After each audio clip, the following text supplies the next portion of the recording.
Hi, I'm Laura Sowdon, occupational therapist and owner of Five Senses Literature Lessons. Today, I'm going to talk to you about developmentally appropriate kindergarten. Let's talk first about why I know something about kindergarten. I've homeschooled my own 3 kids for 13 years now, and we've done kindergarten 3 separate times. I passionately decided to homeschool just for kindergarten initially because I worked in a public school and saw what kindergarten looked like and decided it wasn't what I really wanted for my children. The kindergarten I was working in looked just like first grade. There wasn't a lot of play. There wasn't a lot of developmentally appropriate activities. There was sitting at desks and doing reading and writing. But why do I have a problem with that? Let's take a minute and talk about that. I'm going to pull up a screen share with you all. All right. Developmentally appropriate kindergarten. So let's talk first about the history of kindergarten and what that means. Kindergarten was originally developed in Germany in 1837 for children ages 3 to 7 by Friedrich Froebel. He had a vision of wanting children to have a place where they could all interact, play together, and develop to be better humans before they started a more formal education involving reading and writing and math. In his world, the kindergartner was actually the teacher. And with kinder meaning child and gardener actually referring to a garden, the kindergartner was the teacher that helped the child grow like flowers in a garden, each one developing at their own pace and their own time. And their goal was to just give those children what they needed to have to grow to be their best selves. He emphasized in this original program nursery rhymes, fairy tales, finger plays, and toys. The toys were not just random toys. They were chosen specifically to help the child develop the skills they needed. Now, that idea immigrated to America with German immigrants, but the first English-speaking kindergarten was born in Boston in 1860. And the teacher who started it actually went back and trained with Froebel in Germany so that she could start a program that was like his programs, that emphasized the specific types of toys and play and interactions he emphasized. This program spread, and there were children in these multi-age groups of 3 to 7, largely being taught by parents and mothers that chose to be teachers, interacting with the children and helping prepare them for school, but also to help them grow into better people. Now, by 1920, educational reform was already making it more academic and changing the age range to be narrower from aged 4 to 5. What you lose when you start having children only be in this smaller age range is that ability of older children to teach younger ones. In Froebel's kindergarten, the 7-year-old can teach the 5-year-old, and the 5-year-old, the 3-year-old. Children work on developing their verbal skills and reinforce learning through this natural interaction with each other. But condensing the ages was something that educational reform felt would help improve the scope of kindergarten.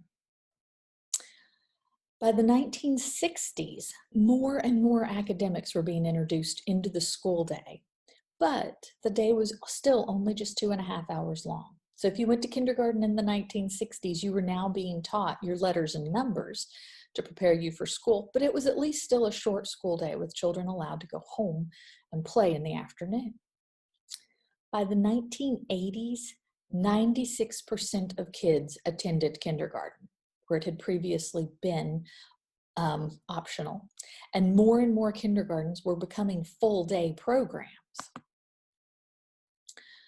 Modern day kindergarten is like giving your child sugar cereal.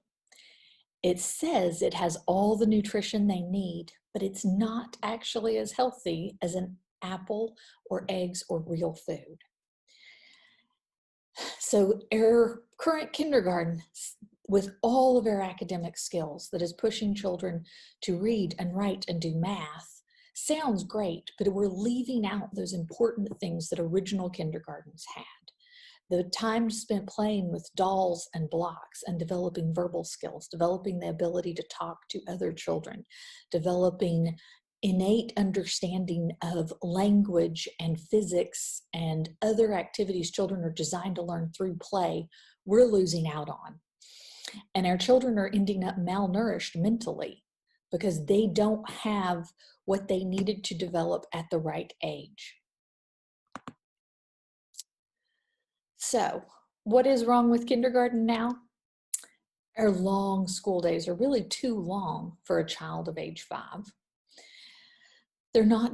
Children aren't designed to be able to sit and learn for that long a period of time. Children are now also being asked to do the reading and writing and math that their brains and bodies aren't ready to do. Reading and writing and math are actually skills we come to be ready for developmentally after a certain amount of brain and body growth. Those are not things we're supposed to be able to learn here earlier and earlier, despite the fact the schools are forcing those to happen earlier and earlier. There are literally moments where your child's hand bones get closer together so that they are more ready to write at age 7 than they are at age 4. We're also experiencing extreme academic goals. More than ever, children are being asked to not only learn their shapes and colors in kindergarten, but now they're also being asked to know all of their letters and be able to read 100 words or more during that kindergarten year. There's a real lack of open play in kindergarten, which children need for their development, and we've just cut it as though it wasn't important. And there's too much time spent sitting. As an occupational therapist, I've seen a lot of kids who lack core strength, that their actual back and stomach muscles are not as strong as they should be because they've spent so much time sitting in desks and leaning back in their chair instead of up and running around like they're supposed to be. Now, you don't have to just take my word for it that play is an important part of kindergarten and how kindergarten should be. In the 1980s, Germany did a study of academic kindergarten. They compared 3 groups. They had a play-based kindergarten, an academic kindergarten, and a hybrid that did a little bit of academics with some play, kind of a halvesies approach. Linda Darling Hammond and John Snyder wrote about it in the Handbook of Research on Curriculum. So if you don't believe me, you can go look up this book, check it out, and see what they said. And they compared the 3 groups annually. And from 3rd grade on through the rest of their education, one group outperformed the other 2 by far consistently, the rest of their education. Do you want to guess which group it was? The play-based group. They outperformed in all areas after having a few years to catch up. Initially, the academic group and the hybrid group entered 1st grade knowing more of the material and appeared to excel in that 1st grade year. But by 3rd grade, the play-based children had exceeded their peers in every area of reading, writing, math. That year of play helped them develop what they needed to have to go much further with their education. Play is the work of children. Have you heard that before? That's often said by Maria Montessori and other educators. There is tons of research that backs up that learning through play will develop your child's brain and their learning faster than any other way to learn a topic. Playing with things usually means that you can go over a topic like 5 to 10 times and know it. Whereas if I'm trying to force you to learn something through traditional academic means, as a child, I may need to go over it with you 75 times before you remember that material. So it's so much faster to let children play with an idea than to force them to learn it. Play also helps children develop social skills, imagination, creative thinking, and problem solving. Those underlying skills mean that all academics will come easier to them. And play develops the brain and body in a way that traditional academics do not. We are designed as humans to use our hands, our eyes, our ears, all of our 5 senses as we learn about the world. When we do things like worksheets and activities that narrow our scope into something that is purely visual, we give up on all of the other multisensory ways our bodies are designed to learn. Children are supposed to use their brains and bodies together, and it results in them being more coordinated, more active, and more able to interact with their world in a lot of different ways beyond what most of us traditionally think of as education. Let's take a minute to talk about how play develops, though, because actually children aren't just born knowing how to play. This is something they actually develop and learn as they grow. Unoccupied play is what comes first, and actually that's what babies do when they just watch their older siblings play. They're not interacting, they're just observing. Solitary play comes next, and that occurs in toddlers, and they're playing alone. They're not ready to interact with anyone else, but they may be interacting with a toy or blocks or something by themselves. Onlooker play occurs in ages 2 to 3, and that's when a child starts to observe other kids playing and talk about the play, but they're not actually ready to interact together and work together for playing. They're mostly still observing, but they're paying more attention. In my children, this may have looked like the younger sibling noticing older brothers playing with a car. Wonder how cars go. The very next step is parallel play, and that has an overlap. At ages 2.5 to 4, children start to do this play where, oh, brother has a car, I'll get a car. I'll play with my car beside brother with the car, or dolls. We'll each play with a doll beside each other, but we're not interacting much. Now, the next phase at ages 3 to 4 is associative play. That's when we start to play, we're both playing with the dolls, we're somewhat interacting together, but it's not well coordinated. It's simple. Maybe we're both taking baby for a walk, or we're both giving baby a bath. Maybe we're sharing the washcloths or the strollers, but we're not really creating an intricate game yet. There's a flow that children go through of onlooker play to associative play and parallel play, that those are all flowing things that we're going to do between ages 2 and 4. The advanced form of play that is cooperative play, and that is where children start to develop teamwork. That happens about ages 4.5 to 6. That well-coordinated, interesting, interactive play, when your child is like, you're going to be the doctor and I'm going to be the nurse and we're going to operate on all the dolls today. And all the dolls have a backstory and there's all kinds of strange things going on with those dolls' lives, and you're wondering where your child heard these ideas. That's their cooperative play. Everyone's got a role. They're interacting with pretty advanced ideas a lot of the time. If you have never had your child tell you you are playing wrong, you have not participated in cooperative play. Children develop this understanding of their roles and activities that some people do and other people don't, starting to analyze human behavior. There's some very advanced things children do with cooperative play that most of us don't appreciate, especially after you've been told you're playing dolls wrong for the 3rd time. What our schools are frequently doing is skipping giving children plenty of time for cooperative play. That our children need that time around ages 5 and 6 and beyond to really interact with each other with advanced ideas, with their own incorporations of complicated ideas, and let their brains flow into this world they're creating all their own. Without having cooperative playtime, children actually can develop cognitive delays, which means that their ability to understand complex tasks and work together as older children and even adults may not be what they need to have in life.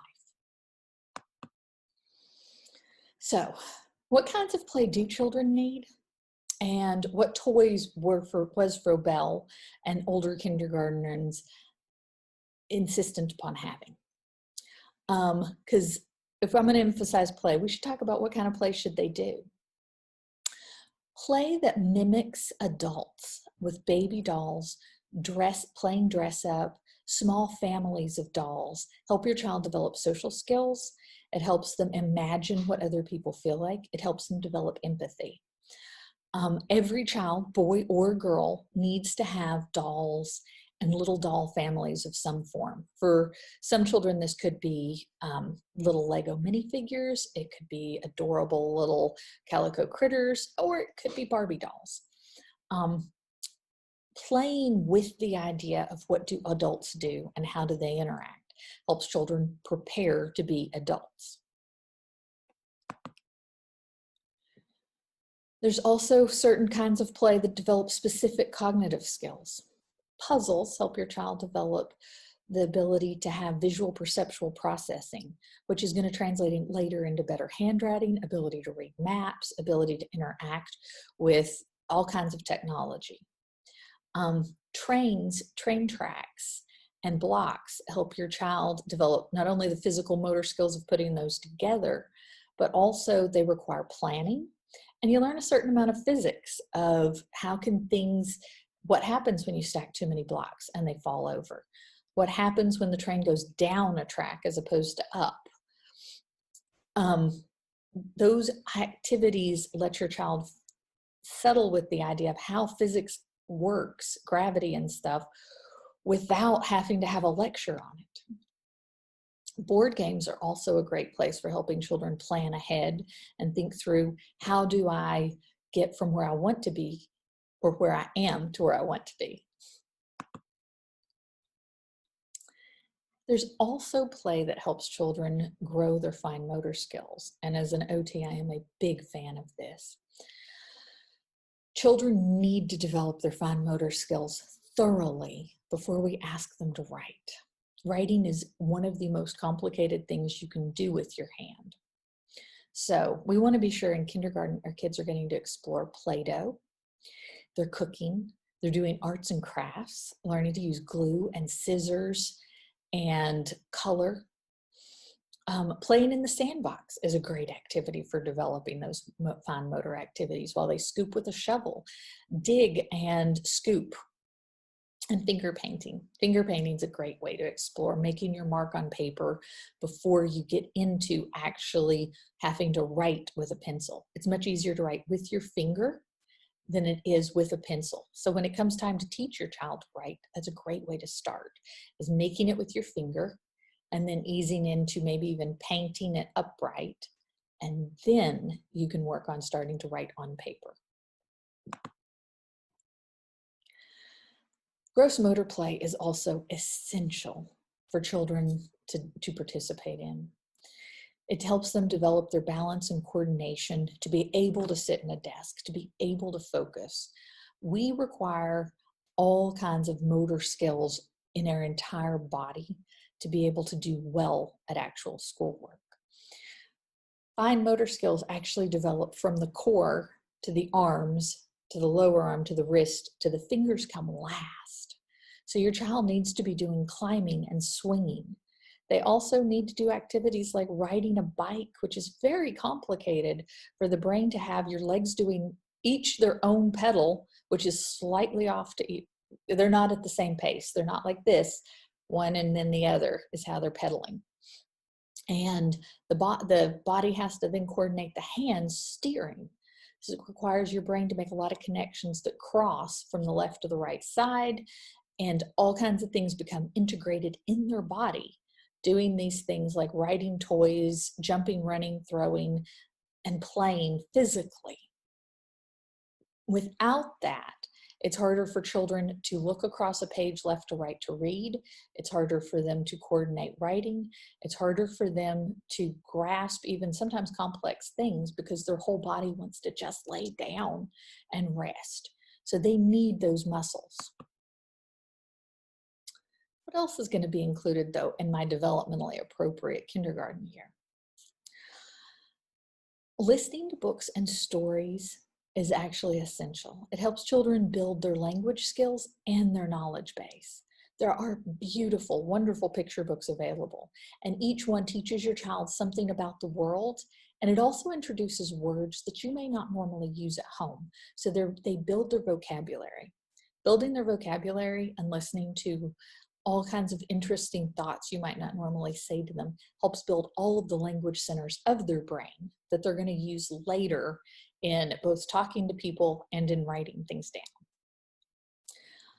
down. Comparing size and shape of things is essential for starting to develop an understanding of math. We want them to compare the little doll to the big doll, or the little dog to the big dog. Children start to develop a sense of the world through comparisons. And it's very important that you integrate some level of drawing and painting and making art so that your child starts to get ready for those writing skills later. The ability to hold the paintbrush is going to help them build the ability to hold a pencil later without the stress of it. Children need to work on making shapes and expressing themselves with a crayon or paint before we get into having them actually write. Too often our schools are skipping that step, and a lot of children have horrible handwriting because we skipped the essential step of teaching them to draw before we started writing. I am also a huge fan of making sure your kindergartner is learning to sing songs and recite rhymes. This also works on helping them develop better memory patterns. Later in life, we're going to want them to memorize their times tables or the preamble to the Constitution. But right now, memorizing Ring Around the Rosies helps develop that part of their brain. It also builds vocabulary. There's a lot of interesting words in songs and rhymes that also may not normally be in your child's vocabulary on a normal day, but they're going to learn these words by saying them and asking you, what did that mean? Nature is actually a great source of science learning. You can take your child outside anytime and explore how do plants grow. Pull up a plant, see what it's made of. Look at the birds and animals and things outside. This is a really great way for children to start to understand earth science, is just actual observing and getting outside. And I also believe your kindergarten year should include life skills like cooking and cleaning and how to cross the street, how to use garden tools. Your child's going to need for the rest of their lives to know how to fix themselves a sandwich and how to clean up after themselves. So taking time for those skills during kindergarten is an important developmental step that we need to take the time with. And because you're going to homeschool kindergarten, you've got the time to spend with your child on helping them learn to do these things for themselves. Trust me, it'll make your life so much better. What else do you need for a great kindergarten year? Other kids. Typically, you can help find these kids at park days, play dates, co-op classes, and other places that homeschoolers congregate. Now, during our current pandemic, that may be harder. I strongly recommend finding one other child your child can play with and making regular play dates. If you can possibly have a pod, another person that you know is also minimizing their exposure to risks right now, that person can be your child's buddy. One buddy makes a difference in this ability to develop cooperative play. My oldest child, who is now 17, during her kindergarten year, we had one friend we did a weekly play date with, and it allowed those two children to do all kinds of explorative play that we could even plan for them. This week we're pulling out the blocks. Next week, we're pulling out the trains. The next week, we laid out all the baby dolls. Sometimes they could go to the rooms and pull out all the toys on their own. But it was also nice as parents to make sure they were working through all of these different toys we owned that if we didn't pull out, sometimes they got forgotten in the back of the closet. So it's okay to figure out staging for your child, getting together with another child. If you happen to have several kids, you can also encourage them to play with their siblings. They're built-in friends. So play-based or developmentally appropriate kindergarten is not just letting them do whatever. Sometimes as homeschoolers, we hear people talk about, oh, they don't need kindergarten, just let them play. That's actually not necessarily going to help your child expand their brain and body by just letting them do whatever. It's different when you choose to help your child find opportunities to grow and develop the way children are supposed to do. Before school got in the way, children spent their days with adults who did talk to them, play with them, explain things to them. And that's how children are designed to learn, not just being left on their own with their iPad. This picture's my 3 kids from several years ago. So intentionally with your child, do things that help them develop into a full-fledged human being before starting academic work, which is all those things we just talked about should be part of your play-based education. So let's talk for one more time about developmentally appropriate activities. So they're not reading, which is not developmentally appropriate, but they're listening to books and looking at the pictures. They're not doing math problems, but they're observing size and shape and doing counting with you. They're not writing, but they're drawing and coloring and developing the muscles they need to be ready to write. They're not doing homework. It horrifies me that a lot of schools are sending home homework with kindergartners. There should be nothing a kindergartner can't get done in a school day. Instead, they need to be playing outside with other kids doing things. They're not memorizing passages and dates and specific topics, but they're instead learning to recite rhymes to get ready to do those things. Not playing organized sports.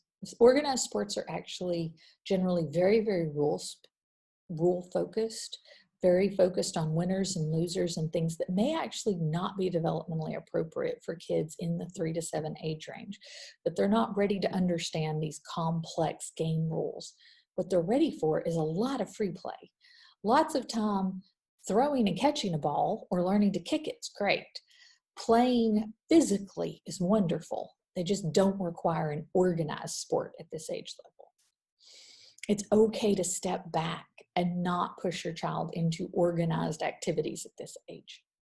They don't need that yet. I'm a big believer in doing that as they get older, just not yet. Not at a desk. Movement-based learning. So if you're doing educational activities with your child in this age range at home, you don't need to go get a desk. It's actually great to let them work laying on the floor, playing with a ball, moving around. There's no reason to put a child this age in a desk. This one's hard for some people. Not teacher-led, but group-based and learning from other kids. This is the best possible learning. If you have one child, yes, you're going to probably do some teaching. But kids in this age range actually learn best from playing with an idea, being given that puzzle to work and explore the size, shape, whatever it goes with what you're doing. And having an older sibling teach them if possible. If you've got several kids in your home, you can actually intentionally say, all right, Sally, we're going to need to have you work this puzzle with Johnny so that he learns how this goes together. Take yourself out of the equation when you can. And not worksheets, which think I ranted about already, but doing verbal work and discussion-based learning. There's no reason a child in this age range should have to put what they know on paper. They can't put on paper what they actually know. Their writing ability isn't going to be up to their vocabulary. So we want to give them that opportunity to discuss what they know, discuss what they're learning, talk about things. That's how children are made to develop. Their verbal abilities should far exceed their ability to write for many years. When your child does start writing, they're going to write in really tiny words because that's all they know how to write and spell. So give them that opportunity to talk about their work instead, so they develop all of those skills of using bigger words and discussing a complicated idea that they're not ready to write about. That was what I had to discuss with you today. If you're wondering how you can bring alive this kind of education, that this sounds great, but you're not sure what else to do, visit my website at www.fivesensesll.com. There are free sample lessons of my kindergarten curriculum I wrote because I was frustrated with all of the kindergarten options out there not being developmentally appropriate. And I will tell you some books to read, nursery rhymes to learn to recite, and play-based ideas that you can do with your child. I'm so happy you came to talk with me today. I hope you got a lot out of this and now know some ideas of what you want to do with your child for their kindergarten year. Every child develops at their own pace, so respecting your child's development and what they need to do is an essential part of having a great kindergarten year. Plan ahead, come up with some play-based ideas, and follow your child's lead, and you'll have a wonderful year. Thank you.